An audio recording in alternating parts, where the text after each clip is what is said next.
The Last Podcast Saison 7. Hey everybody, welcome back. This is the Last Podcast, Season 7, Episode 1. I'm Zach Little. So I've talked a lot about beer and community spaces on this show. And when I talk about beer and or community spaces, I frequently mention a brewery called Liar's Bench, which is on Islington Street in Portsmouth, New Hampshire. I'd say Liar's Bench is the coolest and hippest place where I still feel welcome.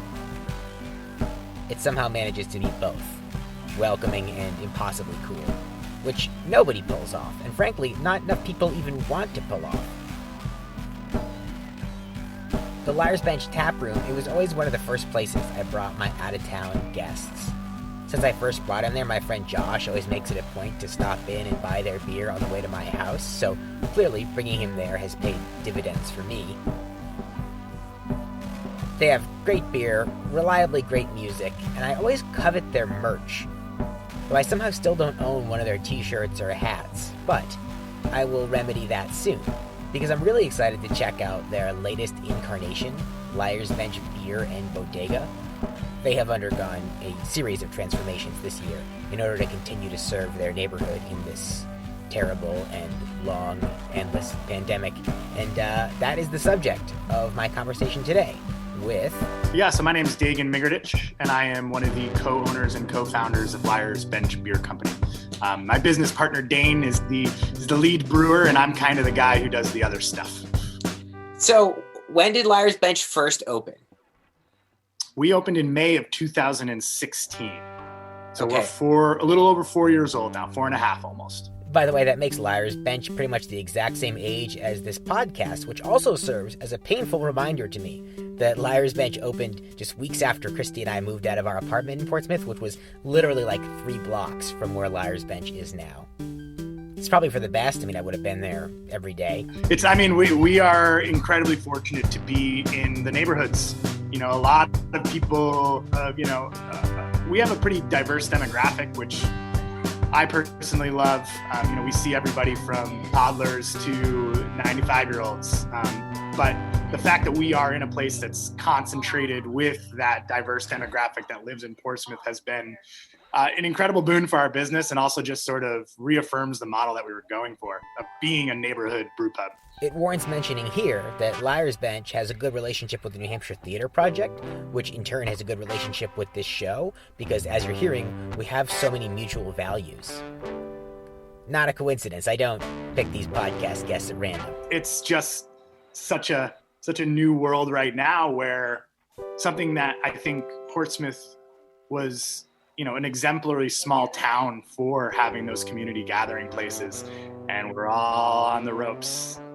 For obvious reasons, but it's nice to have these conversations and nice to see what people are trying to do to still recreate that, that weeknight necessity of how do I commune with other people when I can't be with them face to face. It's funny because at the start of this pandemic, I talked sort of bemusedly about the way that pre-pandemic I was working so hard to get myself out of the digital creative space because I'd just fallen out of love with it and I wanted to be in the community doing something more analog. And of course now, here I am, like everybody else, only connecting with most people over computers. But I've come to recognize that this is something I'm pretty good at. I'm good at the digital world, and it turns out I'm pretty good at making personal connections in that digital world too. I have met, I'm putting that in quotes, but I have met so many new people through work and through this show and other volunteer work and connected with them online in ways that I don't think other people would have or could have. I don't think I'm just making the most of a bad situation. I honestly think that creatively and professionally, this current hell world was almost custom built for people like me to flourish in. I don't think I would have had the same degree of success under normal conditions. Which is, as I say it out loud, kind of f***ed up, but true nonetheless.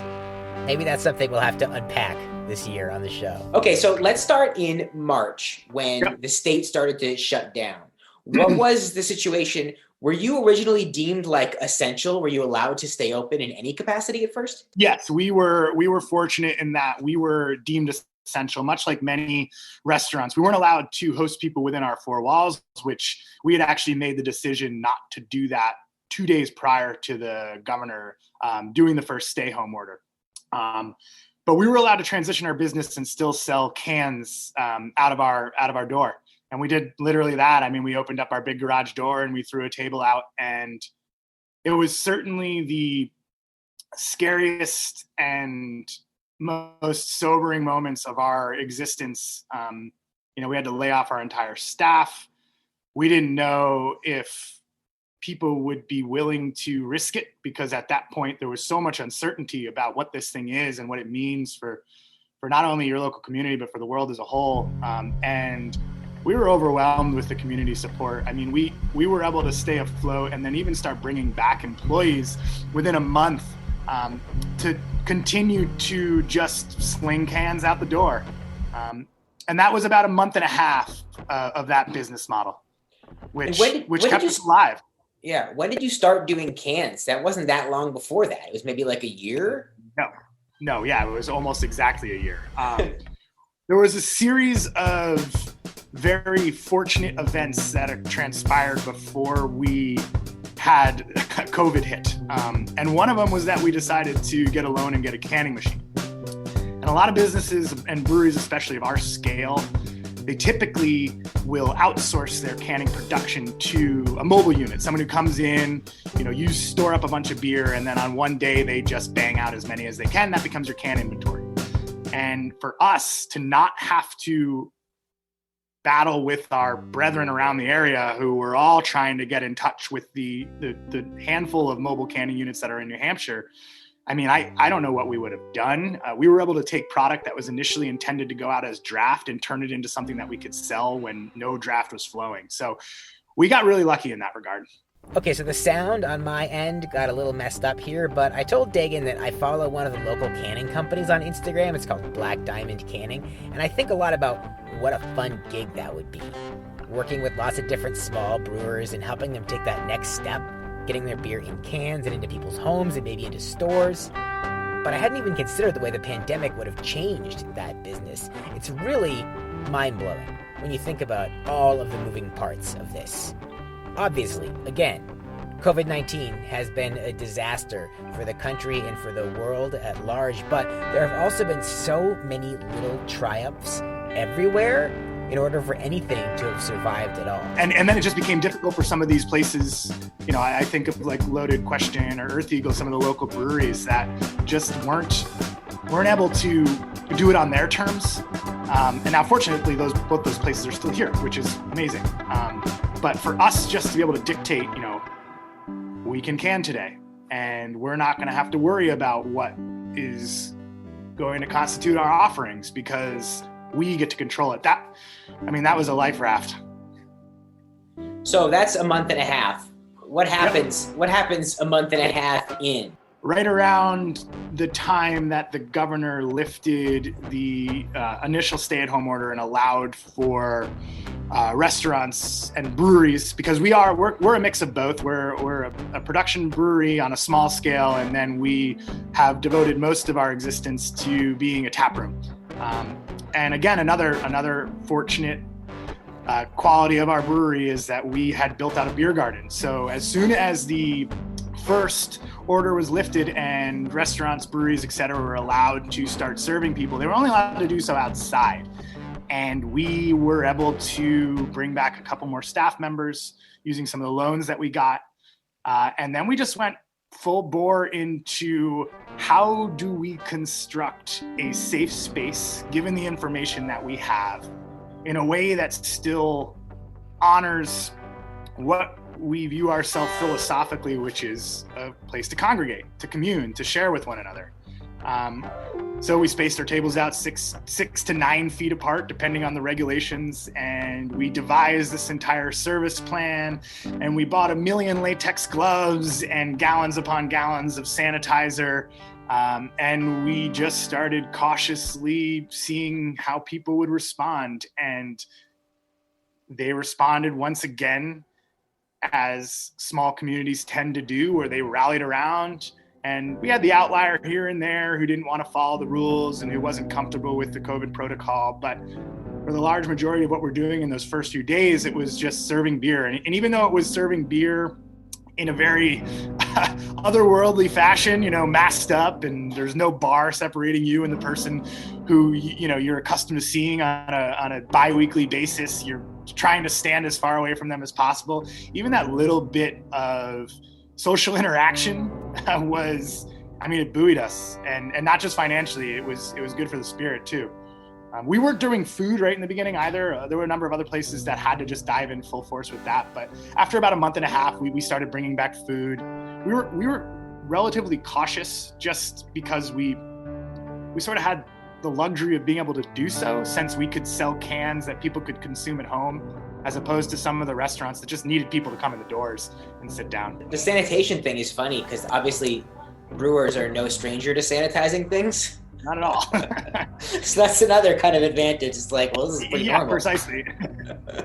Yeah, and it's funny to see just how the entire industry has evolved too in regards to sanitation, because this was a priority for any food establishment beforehand.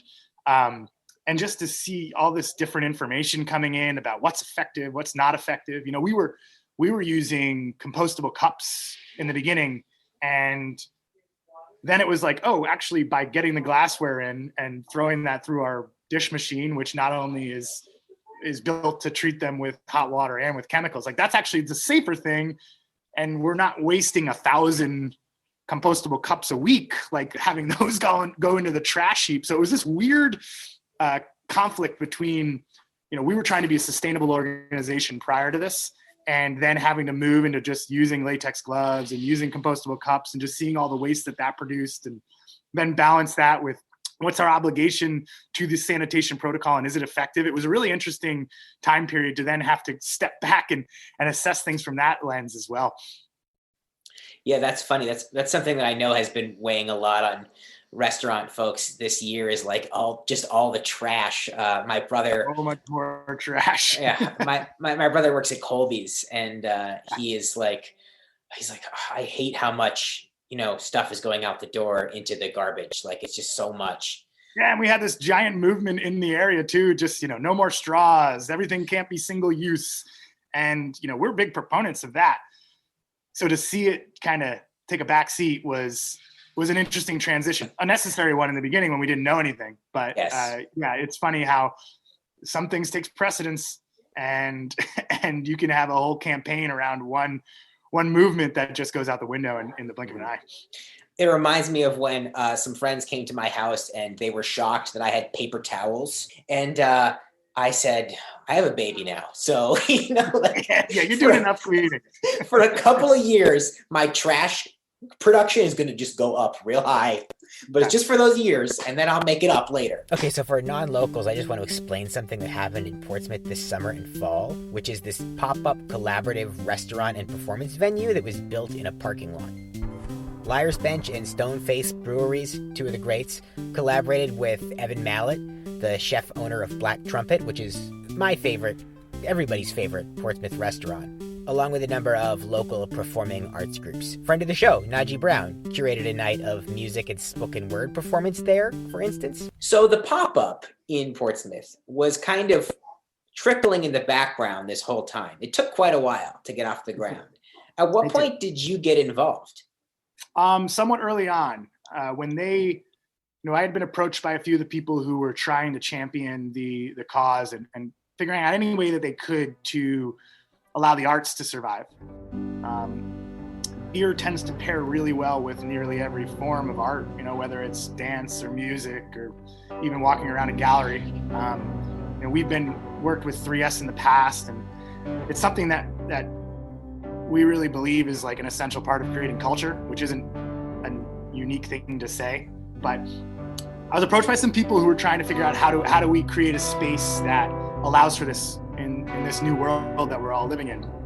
And there was a bunch of things going up in the air. It was one of those projects that really started out as a really grandiose idea with the best intentions, and then sort of had to be whittled down to what is actually feasible. And it became clear in the beginning that what they were struggling with was they needed somebody to join on. You know, it's one thing to have a leader, but what really gets momentum is when you have some followers. And we had plenty of leaders at that point, but they didn't really have besides the black trumpet, they didn't have a ballast point to center around. And so when we were approached, we reached out to Stoneface and they were game. And we decided, well, if these two breweries are willing to support this and put their names on it and work hard to see it through, then maybe that will get the momentum going. And sure enough, it did. You know, it was really something that I'm proud of that we did. I'm proud of the community for stepping up. And there were, again, you know, much like in those first instances when we reopened the beer garden, there were nights out there where there was a concert going on and the place was as full as you can be for being still socially distanced. You know, people standing up in their chairs and dancing, beers going out to the patrons, food getting consumed while they're watching a play, and that just created some reminder of what life can be like when you're not constantly stressed about the pandemic. And to me, that was like the most important part of why we joined on. There were a lot of regulatory and financial roadblocks along the way to the formation of the pop-up, so it didn't get running until August. And it was dismantled when it got too cold at the end of October. As such, it was not as financially beneficial for the arts community as it probably could have been, but it felt symbolically important. The fact that it took so long but still happened only sort of helped with that symbolic importance. It was a hard-won and compromised battle, but we won.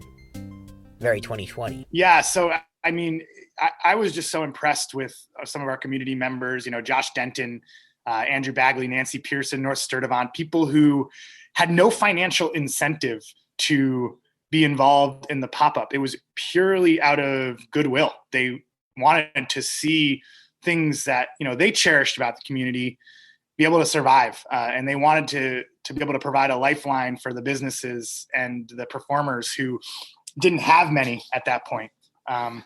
And it was moving to see how much of their free time they were willing to commit just to help. And that's, you know, I think that's always something that you need to step away from in a time of crisis and just appreciate, is how much people genuinely care. And it's not just words, because words are easy. I mean, it's easy to put up a Facebook post saying that help these people out. And that does help, but you know, it's always the talk the talk versus the walk type thing. And we had a lot of people walking this summer.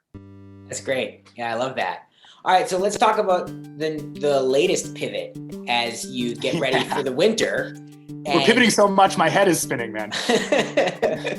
So now let's talk about this beer and bodega project.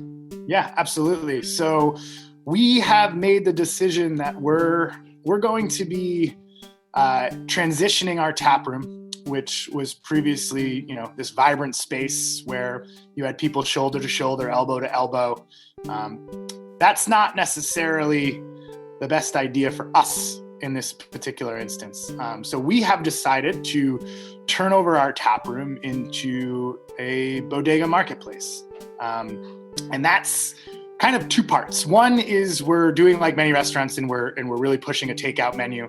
We're really working to get people food, something that they can walk out their doors from and grab a thing to go and go home and eat it. But I think the more exciting part is we're bringing in local artisans, local makers, you know, everybody from Vida Torterita, which are doing, you know, heirloom tortilla chips and corn tortillas, and Anju, who does kimchi and hot sauce, to people like, you know, Alistair Dasty and the ladies from Seacoast Lately, who, you know, one of them's an artist who makes amazing oil paintings, and the other are making these really cool local tote bags. So we're kind of half retail, half grocery store, but our big focus is just who around the area make something. How can we feature them? How can we give them an opportunity to make a sale they otherwise wouldn't make? And how can we bring people into our doors in a way that's safe, compliant, and yet still has a vibe to it? You know, that's something that's always been important to us, is creating an atmosphere. And there are certain atmospheres we cannot create at this particular moment. So we're just trying to figure out a way to do something that's true to like our brand and what we want to represent, but also provide something enticing for the customer. Yeah, I mean, when I saw it posted on Instagram, I was like, that's brilliant. That's like a perfect move. It's where you are located, for one thing, like you said, kind of just in a neighborhood. It is a feature that this was a subject of internet discourse recently, right? Was like the idea that like a bodega is somehow exclusive to like New York City or something. And I'm sure there's some people from New York City who would take umbrage with our bodega, but nevertheless. But it's something that feels like a true expression of this community. And it's very cool. I love the opportunity I don't know, when I thought, I can't believe it's such a good idea. It doesn't seem like it should be allowed or something, you know? Well, yeah, I mean, there might be some people who think that. I'm hoping that they don't. We really wanted to just, neighborhood, community, these are buzzwords, but at the same time, like we actually live in one. So if we can simultaneously take advantage of that, but also do it in a way that's like reciprocal, where the customer's getting something out of it, like that just seemed like a no-brainer to us.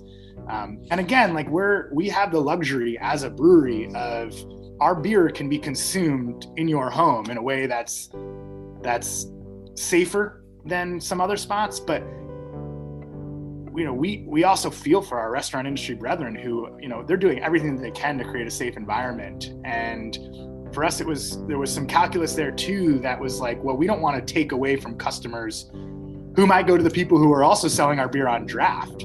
And how do we exist in this ecosystem in a way that's not only responsible to us as a business, but also responsible to the people who help us out when times are good. So that certainly played into the fact as well.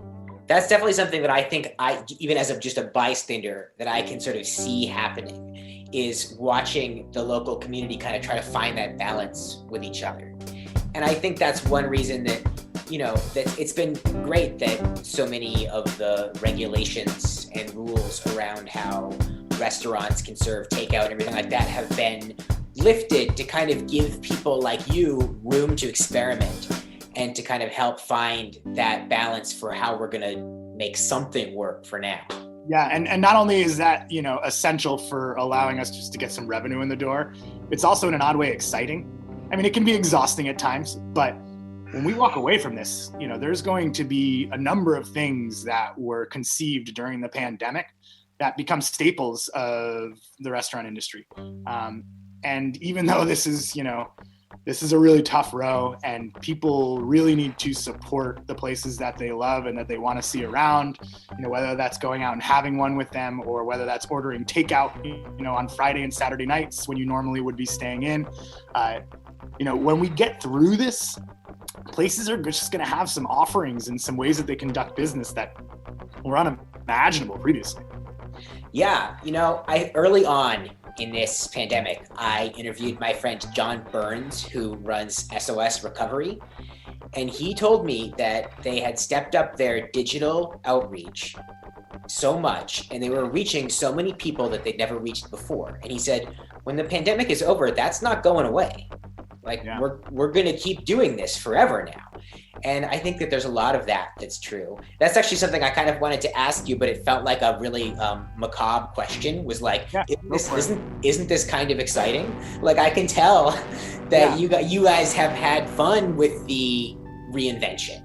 I mean, we are desperate for any little bit of excitement we can get. Having worked in the beer industry for a long time, there's a lot of excitement to go around. So I'm feeling at a pretty big deficit for it.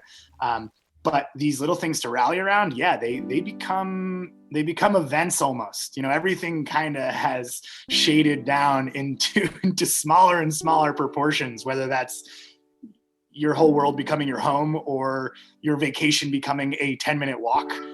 So we kind of just have to grab onto those things and get as much juice out of them as we possibly can squeeze. Thanks for listening to today's episode. Thank you to Dagan for his time and patience with some technical issues that we had. Thank you to Susanna Mahalitza, Dagan's fiance, for connecting us. Thank you, as always, to Lori Waltz-Gagnon and to Liz Torrance and Peter P. Wan and Christi and Morgan Little and probably some other people that I will remember to thank next time. Have a good week. We'll be back soon.